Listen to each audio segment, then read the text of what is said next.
players that are not involved in a winter sport need to attend conditioning tomorrow at the middle school from 6 to 8.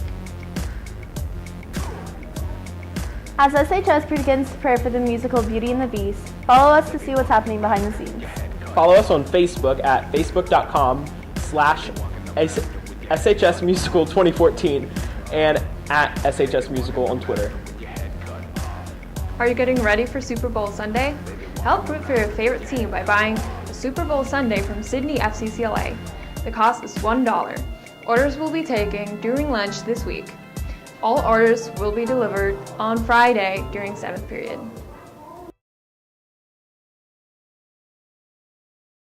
In 1929, the United States experienced a stock market crash known as Black Tuesday, which signaled the descent into the Great Depression.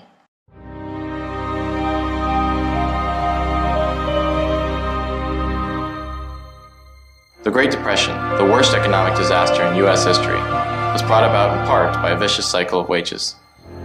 People who worked in low-paying jobs were not paid salaries that kept up with inflation. As a result, these people could not afford to buy many products of major industries, such as cars, refrigerators, or washing machines.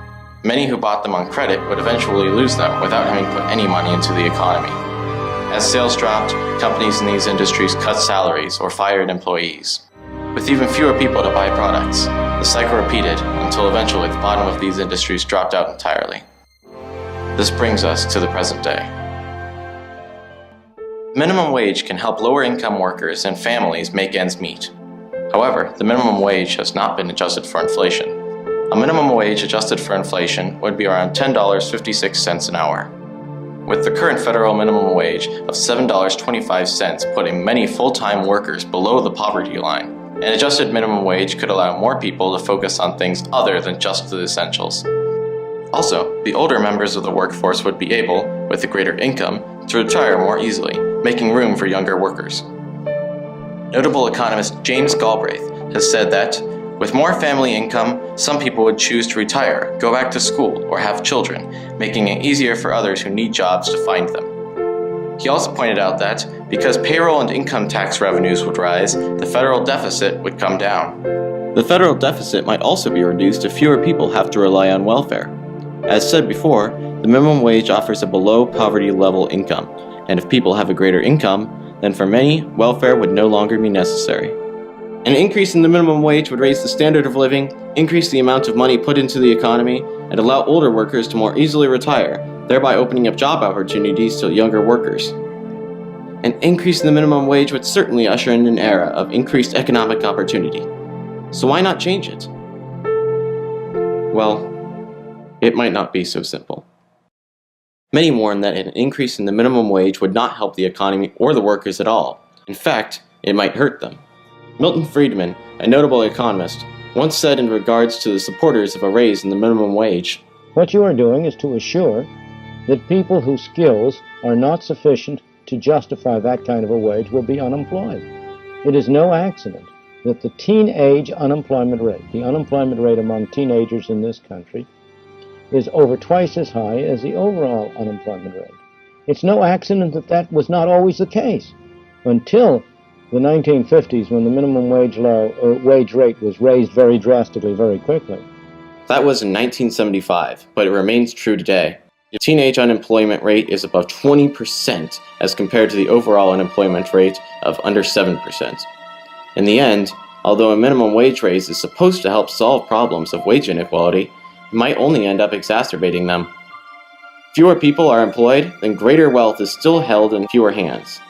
As a result, the federal deficit could also be increased rather than decreased. Fewer incomes to tax and more unemployed people on welfare would add to the country's costs. Small businesses are most susceptible to being hurt by a minimum wage increase. Any small business already struggling to start up or stay afloat would be seriously hurt by any added costs, especially an increase in hourly wages.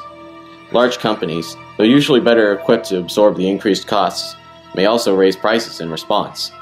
Increased prices would effectively nullify the possible helpfulness of increased wages.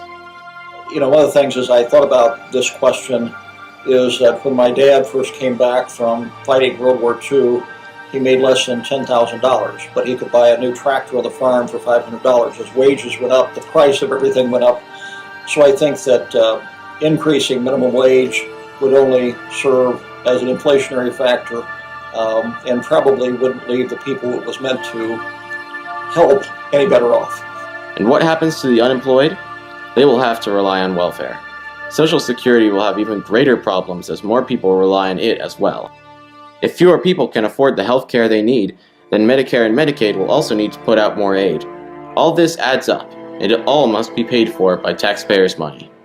So, with more people unemployed, greater strain put on the government's budget, and prices higher than before, it would seem that an increase in the minimum wage would simply be counterproductive. But nothing is clear. There have been many studies on the issue, but their findings never seem to be conclusive, and always contradict another one. The speculation of disagreeing economists brings us no closer either. What the country needs is a series of definitive, reliable, non-partisan studies to decide the issue. The raising of the minimum wage is an important possible remedy to some of the economy's ailments, and Congress should, by all means, investigate what an increase would really mean. Would it add money to the economy, or take it away? It certainly wouldn't help economically right now. I think it would help our economy by making it a more fair and balanced economy. How will it affect unemployment? The consequences of minimum wage rates have been almost wholly bad, to increase unemployment and to increase poverty. There's been this myth for so long that every time we raise the minimum wage, people get put out of work. There's absolutely no empirical data to show that whatsoever. Would businesses be hurt? That's a kind of step which would not change the way businesses operate. 93% of small business owners oppose raising the minimum wage. They oppose it not because they're greedy, not because they don't care about their workers. They oppose it because they cannot afford it. All these questions and more must be answered to determine the truth. This country has already seen its fair share of strikes from all sorts of industries. It is up to all of us to debate, but it is ultimately up to our lawmakers to investigate and decide. Whatever the case, a decision must be made. Procrastination will only exacerbate economic problems. Ignoring the problems will make catastrophes inevitable. Congress, America is telling you, figure out what to do about the minimum wage now, before it gets worse, before it's too late.